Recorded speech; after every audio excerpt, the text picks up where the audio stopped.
Bueno, pues vamos a empezar. Tener en cuenta que muchas veces cuando se habla de cambiar conductas, todos llegamos a la conclusión de que cambiar una conducta no es fácil porque se ha generado muchas veces un hábito. Y que a veces pues todos buscamos cambiar conductas, cambiar formas de ser y sin embargo, de alguna manera tendemos a volver a lo previo. Hay una expresión en nuestra lengua que es la cabra vuelve al monte, es decir, como que el hábito tira de ti. Hay una forma para reducir esta tendencia, estas conductas, estos hábitos que muchas veces no nos gustan, y tiene que ver con la forma en la que vemos las cosas. Inevitablemente todos, de alguna manera, respondemos o reaccionamos de acuerdo a lo que estamos viendo. Es decir, si yo veo un incendio, lógicamente intentaré o apagarlo o salir corriendo de allí. Si veo una persona que me está persiguiendo, pues lo lógico es que salga corriendo o me esconda. Lo que es lo que está sucediendo en el mundo físico. Y cuando nosotros nos resistimos a lo que es, pasan muchas cosas, tanto a nivel mental como a nivel físico y a nivel anímico. Cosas de las que muchas veces no somos conscientes, porque, repito, los sesgos son por su naturaleza inconscientes, y que, sin embargo, nosotros lo notamos por los resultados que obtenemos. Cuando nosotros cambiamos ciertos esquemas mentales, sobre todo si tienen la capacidad de tener un lenguaje que llegue a la profundidad del ser humano, es decir, un lenguaje que más que literal sea metafórico, incluso poético, podemos tocar estratos bastante profundos del inconsciente. Cuando utilizamos imágenes, cuando percibimos sensaciones, aunque sea a través de la imaginación, eso sabemos que tiene la capacidad de reestructurar temas incluso a nivel físico en el cerebro. Por eso la ilusión que hoy tenemos desde el Centro de Salud, en Bienestar y Felicidad del IE, la ilusión que tenemos es serviros bien en un campo que es escurridizo, en un campo que es sutil y sin embargo que tiene tantas implicaciones en nuestra vida. Entonces, lo primero que os tengo que pedir realmente es un favor, que es que abráis la mente a una nueva perspectiva. No cabe duda que es muy difícil ver la Tierra desde la misma Tierra. No hay manera de ver la Tierra desde la misma Tierra. Es absurdo. Sin embargo, tú sí puedes ver la Tierra, el planeta Tierra, desde la Luna o desde la atmósfera. Lo que vamos a hacer nosotros es salirnos del modo en el que opera tradicionalmente la mente humana, salirnos de lo que se llama la caja, es el thinking out of the box, para observar procesos que están teniendo lugar en la mente, procesos que están teniendo lugar en esa caja y de los cuales no somos conscientes. ¿Por qué es tan importante la perspectiva? Porque desde donde tú miras está afectando directamente a lo que eres capaz de ver. Yo, para poder ver la Tierra, necesito alejarme de la Tierra. Para poder ver y entender mis procesos mentales, tengo que tomar distancia, tengo que tomar perspectiva. Esto es muy fácil de decir y no es nada fácil de hacer, porque estamos tan anclados a nuestro punto de vista, a nuestra perspectiva, que abrirnos a otro punto de vista nos da hasta vértigo. Solo os invito a que penséis lo que significa tener un punto de vista. Tener un punto de vista solo significa tener la vista desde un punto, nada más que eso.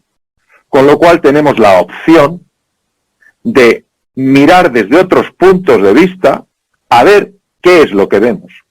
Y mirar como mira un científico, con curiosidad, sin tenerse que creer nada, sin tener que comprar nada, solamente con la curiosidad de decir, oye, a lo mejor, tal vez, quizás, yo pueda encontrar algo, yo pueda ver algo que me ayude en mi vida a hacer frente con más potencia, con más entusiasmo y con más confianza a los desafíos a los que me enfrento.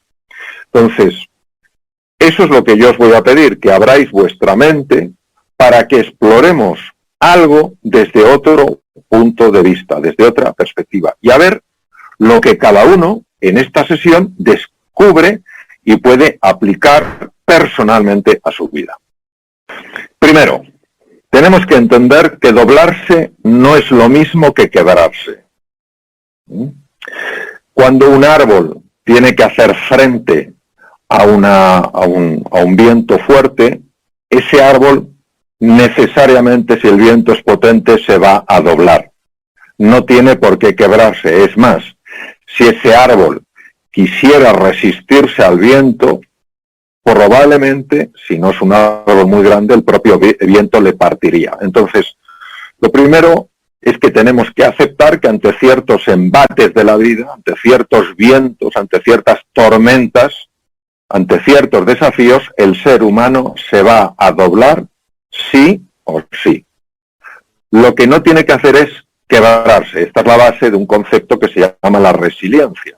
La resiliencia implicaría dos conceptos. El primero sería la dificultad para ser doblado y la segunda, la capacidad de volver a tu equilibrio una vez que lo has perdido porque te has doblado. Bien, entonces os quiero lanzar una frase porque a mí me ha ayudado muchísimo en la vida. Todo lo que se resiste, persiste. Todo lo que se abraza, se desvanece.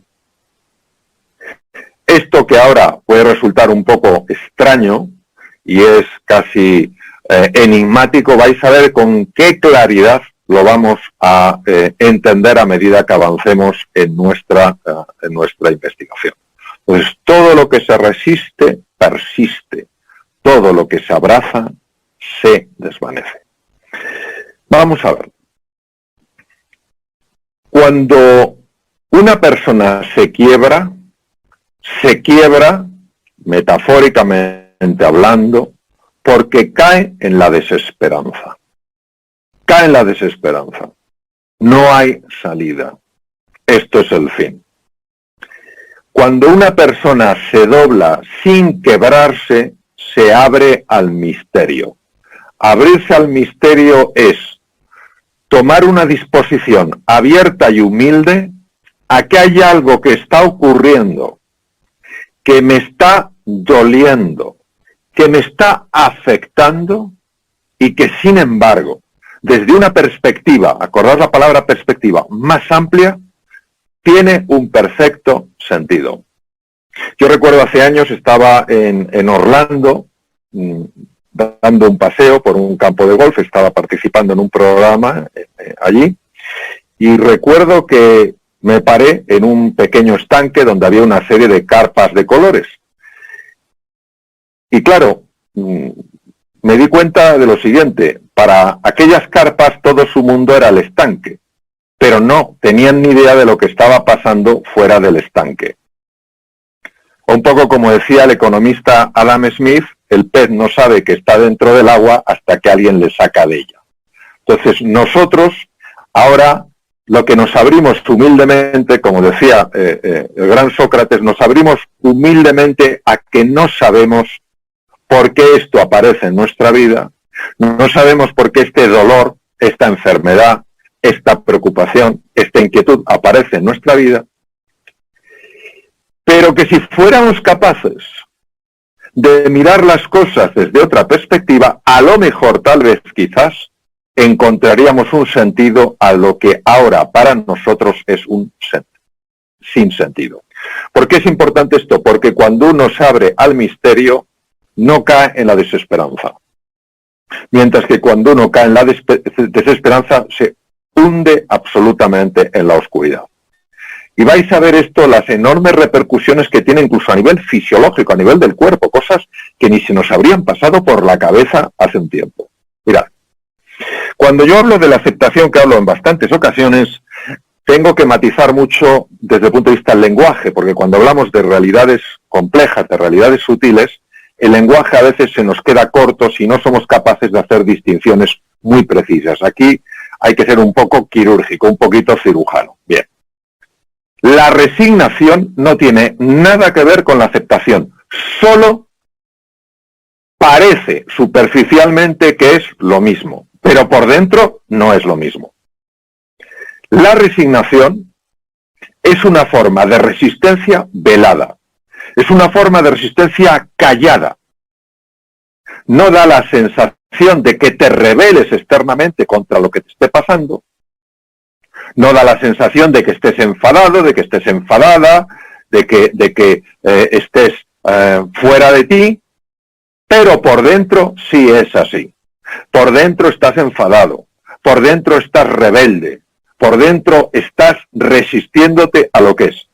Por eso la resignación es una forma de resistencia en la que uno se siente una víctima a merced de unas circunstancias sobre las que no puede influir. Y ya os digo una cosa de corazón. Cuando os habléis de una manera tal que sintáis ante esa conversación que tenéis con vosotros impotencia y desesperanza, cortar inmediatamente esa conversación. No trae nada bueno. Hay una parte que se llama la rumiación interior, la conversación interior, el ruido mental, que típicamente utiliza estos dos sentimientos para bloquear y anular a la persona. Van juntos. Impotencia, no puedo; desesperanza, jamás podré. Bien, estos dos sentimientos se unen cuando ante una situación compleja, véase la pandemia por el COVID-19, por la situación económica, por lo que sea, uno se deja embargar, se deja envolver, se deja seducir, se deja hipnotizar por sentimientos de impotencia y desesperanza. Porque ya veréis el impacto que tiene en el cuerpo y el impacto que tiene en el cerebro y en la vida de un ser humano. Por eso, en mi época en la que ejercía la cirugía clínica, que fue durante la medicina clínica, la cirugía durante 26 años, lo último que podía yo favorecer es que un enfermo, tuviera la enfermedad que tuviera, cayera en sentimientos de impotencia y desesperanza. No importaba ni siquiera que tuviera el cuerpo lleno de metástasis. No puedes caer en la sensación de impotencia y desesperanza, porque esa resignación que de cara al exterior parece que viene a indicar que todo está bien dentro de ti, está escondiendo una tormenta que, lejos de ayudarte en casos extremos a vivir un poco más, lo que hace es amargarte lo poco que te quede de existencia y encima acortar ese tiempo de vida.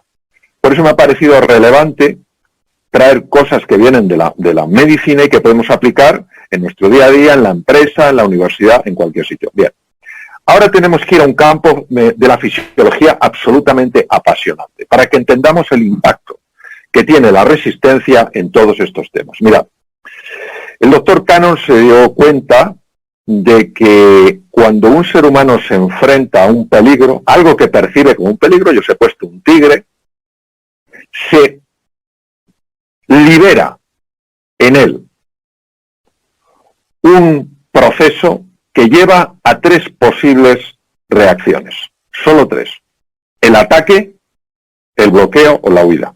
Obviamente ante un tigre uno no atacaría, sin embargo sí sabemos de situaciones donde seres humanos han atacado animales sumamente peligrosos porque entre el animal y ese ser humano estaba un hijo. Y en ese momento, cuando tú tienes un ser tan querido en peligro, sale de ti el héroe y la heroína y te vas contra lo que te tengas que ir, aunque sea un oso, aunque sea un león, que son los casos que conocemos. Bien, estas 3 reacciones son muy útiles ante peligros físicos, tremendamente útiles, porque si corres, no corres como un ser humano normal, corres como un galgo. Si te bloqueas, y yo he tenido esa experiencia de bloqueo en una selva, en la selva del Amazonas, ante un jaguar, tu bloqueo no es un bloqueo de quedarte quietecito por si no me ha visto. Tu bloqueo es de tal nivel que parece que eres un árbol. Y al propio animal le puede desconcertar algo que se ha convertido en un elemento inerte. Y salvo que sea curioso, tenga hambre, etcétera, etcétera, puede evitar, como fue mi caso, pues en esta situación, sencillamente, que yo hubiera muerto. Bien. Y la tercera, obviamente, es atacar, y cuando tú atacas, y conocemos personas que han atacado, como os digo, en estas situaciones, tú no atacas con una fuerza normal. Tú de un puñetazo puedes reventar una puerta. Es cierto que te rompes todos los huesos de la mano, pero lo que es cierto es que la puerta te la llevas por delante. Bien. Estas 3 reacciones quiero que os quedéis en la cabeza con ellas, porque son las reacciones de Cannon-Barr y nos van a ser muy interesantes para entender por qué la resistencia es tan dañina a nivel fisiológico. Cuando una persona se está resistiendo, el hipotálamo se activa.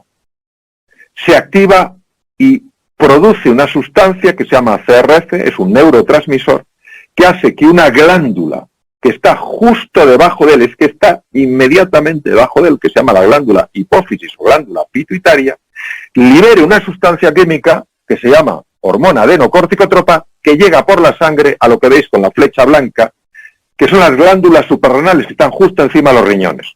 Las glándulas suprarrenales obedecen, pero sin rechistar, a la orden de la hipófisis. Libera cortisol y se ponen como locas a llenar la sangre de cortisol. Bien, el cortisol empieza a viajar por la sangre y empieza realmente a producir una serie de cambios que no son beneficiosos. Sí es verdad que una pequeña parte de ellos lo son, pero como hay un exceso de producción de cortisol y se produce de una forma tan anárquica, tan salvaje, los efectos negativos son mucho más intensos. Junto con los efectos del cortisol, que va dañando el corazón, los pulmones, el aparato cardiovascular, el sistema de defensa del cuerpo, los linfocitos que nos tienen que proteger, por ejemplo, frente a los virus, se produce además una serie de cambios muy interesantes. Uno de ellos es en los pulmones. Si habéis visto, nadie que esté en una situación de ansiedad está respirando con el diafragma. El diafragma se bloquea por completo y empieza solo a respirar con los intercostales. ¿Por qué? Porque se está produciendo tal cantidad de CO2, porque cuando el cortisol empieza a liberarse en la sangre y otras cosas que se liberan, adrenalina, etcétera, se empiezan a producir el metabolismo, el horno aumenta, ese horno produce una gran cantidad de CO2 y el CO2 hay que eliminarlo rápido, porque como no se elimine rápido el CO2, aumenta la acidez de la sangre y cuando aumenta la acidez de la sangre se paran los procesos celulares. Hay pocas cosas que se controlen con tanta precisión en el cuerpo como el nivel de acidez, lo que se llama el pH de la sangre humana. Como hay tanto CO2, la forma de eliminarlo para que no se convierta en ácido es a través de los pulmones. Bueno, los intercostales empiezan a moverse a toda velocidad y como el CO2 tiene 200 veces más capacidad de difusión que el oxígeno, eliminas el CO2, pero reduces la cantidad de oxígeno que entra en la sangre. Con lo cual, tu nivel intelectual ya entiendes que baja radicalmente. El precio que tienes que pagar para poder eliminar el exceso de CO2 es ni más ni menos que tu sangre reciba menos oxígeno, con lo cual tu cerebro funciona peor. Bien. Los músculos se tensan cuando se ha producido esta activación. La tensión muscular no solo es que consume una cantidad enorme de energía, sino que además desgasta enormemente a la persona. Produce dolores de todo tipo, dolores de cabeza, dolores de columna, etcétera, etcétera. Bien, pues ya sabemos un poco, si resumimos, ante una amenaza, el ser humano activa ataque, huida o bloqueo. Si ese mecanismo de ataque, huida o bloqueo, que lo hemos englobado bajo el término resistencia, se mantiene durante un tiempo largo en el cuerpo, se produce ese estado de burnout, donde una persona se quema, de la que nos hablaba, esta situación la que hablaba el doctor Hansel. Bien. ¿Cómo afecta al cerebro la resistencia? Porque ya os podéis imaginar que si una persona le diagnostica una enfermedad maligna, esa persona, hay dos cosas que tiene que hacer. La primera, entender muy bien lo que le está diciendo los profesionales de la medicina para poder adaptar su vida a las nuevas exigencias. Si no entiende lo que le está diciendo, si no comprende las consecuencias de ciertas cosas, esa persona va a sufrir daño a su salud.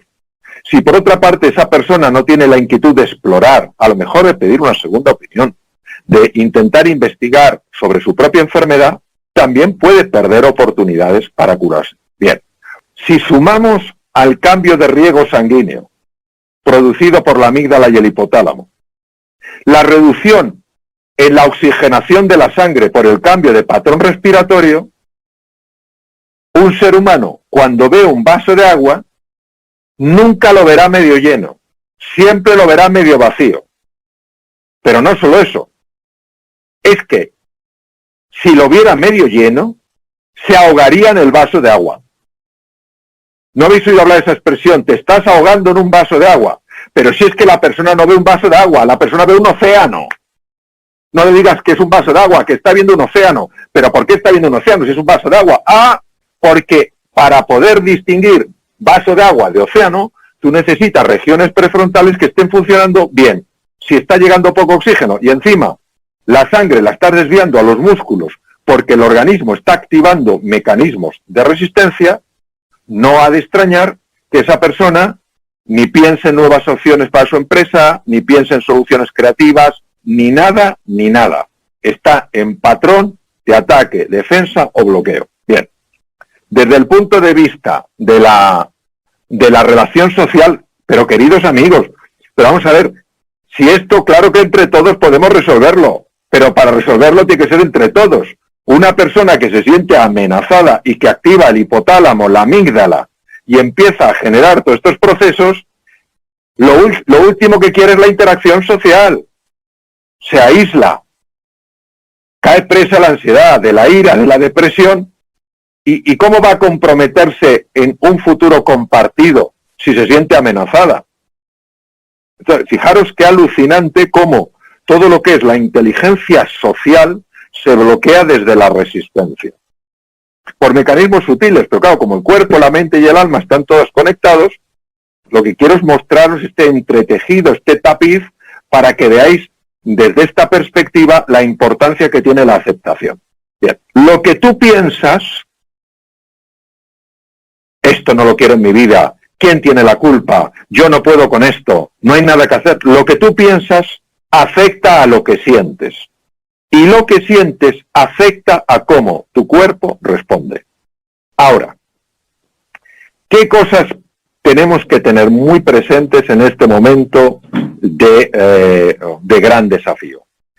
Hay 4 cosas, queridísimos amigos, que tenéis que cuidar, tanto como a vuestra persona más querida, sobre todo en este momento. Primero, vuestra postura corporal.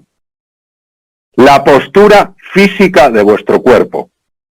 Según Descartes, esto no tendría ningún impacto en tu forma de pensar, pero según la neurociencia moderna, se demuestra que tu postura afecta al tipo de hormonas que van por tu sangre. Y si tú dejas que tu postura se caiga, que tu cuerpo se encoja, que tu voz se haga una voz casi inaudible, que no haya entusiasmo en tu mirada, entusiasmo en tu palabra, entusiasmo en tu movimiento, eso afecta no solo a tu forma de pensar, sino a lo que está sucediendo en tu cuerpo. Se han hecho estudios fascinantes para ver cómo la postura afecta al cuerpo y a la situación hormonal del cuerpo. Y diréis, bueno, ¿y esas 2 cerezas, Mario, qué pintan? La diferencia entre una picota y unas cerezas. La picota no tiene rabito y las cerezas vienen de 2 en 2. Pues la postura es una cereza. Tú cambias la postura y mueves la otra cereza, que es tu forma de pensar y lo que pasa en tu cuerpo. Foco. ¿Qué es el foco? El foco es dónde estás llevando tu atención. Si tú llevas tu atención a lo mal que está todo, a la incertidumbre reinante, a lo peligroso que es este virus, estás moviendo la otra cereza que te genera sensación de desesperanza y sensación de impotencia. Y entonces vuelves a caer en la trampa. Y el lenguaje, las palabras. Cuando tú utilizas palabras, Dios mío, qué problema. Ay, ¿qué vamos a hacer? ¿Qué será de mí? ¿Qué será de ti? ¿Qué será de nosotros? Ay, madre mía. Y todo esto es una cereza. Y estás moviendo la otra cereza, que es la forma en la que opera tu cerebro y tu cuerpo. Y así, al final, realmente es la profecía que se cumple, pero que empezó por un sitio que tú lo podías gobernar. Y luego la imaginación. Vamos a ver, queridos, yo creo que hay pocas facultades que hayan sido peor estudiadas que la imaginación. La imaginación se diferencia de la fantasía porque la imaginación es capaz de crear. crea algo nuevo. Entonces, ¿qué ocurre? Que si tu imaginación está creando realidades horribles, las acabas creando, porque tiene este poder brutal que se nos escapa por completo, no nos damos cuenta de lo que es la imaginación. Por eso se utiliza la visualización, y por eso la visualización tiene un impacto tan grande cuando tú la haces.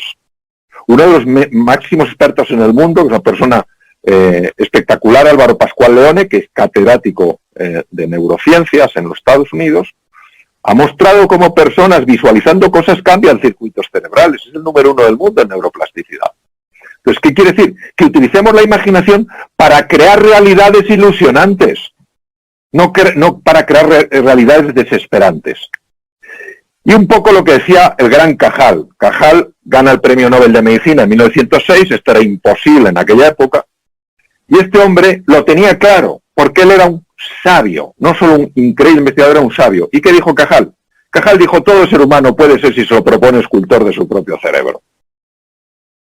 Él estaba claramente demostrando que si tú quieres, puedes imaginar eso que quieres. Y si puedes imaginar eso que quieres, acabas creándolo.